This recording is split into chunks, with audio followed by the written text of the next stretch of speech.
Страфаите ние сме Корлононимос, днешния герой, суши както някои го наричат, едва ли не се досещате който и герой. Малкият бълхар с храсти по главата, който прилича на топло лайно и закана от Тимо по средата на магическата арена пълна с мистични чудовища изпратени от Риот да ви ибат майките. Физ бил роден в Курдеремелес между лудото куче Насус и дивата поп-фолк звезда Нами, като дете настъпил на белия скорпион, лайното докато събирал съчки в гората. Малката гъбка крадяла Бакър Смит комутата опернишкия хоремак, когато усетили болка в мадите. Мелеза ги шибаляко в газа с своя жезел като Гандалф и крещял с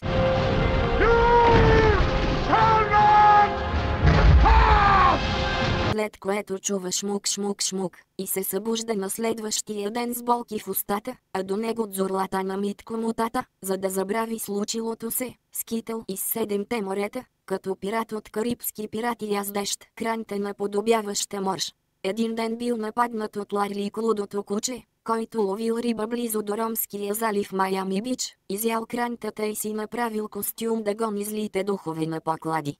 Фис се озовал на бреговете на майка ти под звездата и от тук започва нашата история.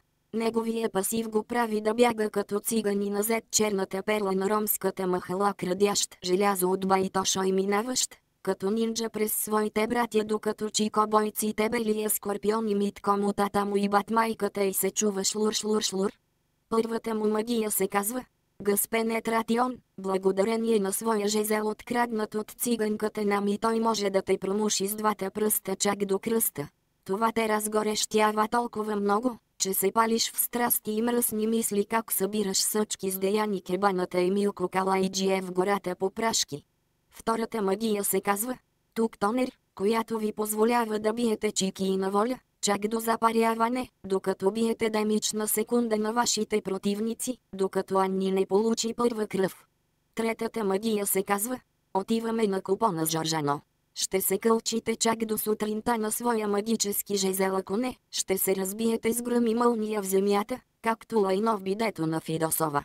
Неговия ултимате се казва Рибата у жунглата, плуея. Като лайното в две гиросоне къп, рибата причинява болки в ставите и гърба, поради което се движите по-бавно. Секунди след това сте поразени от дива пираня, открадната от Митко мутата, повелителя на всички роми и пирани. Поздрави Кор Шлуркор!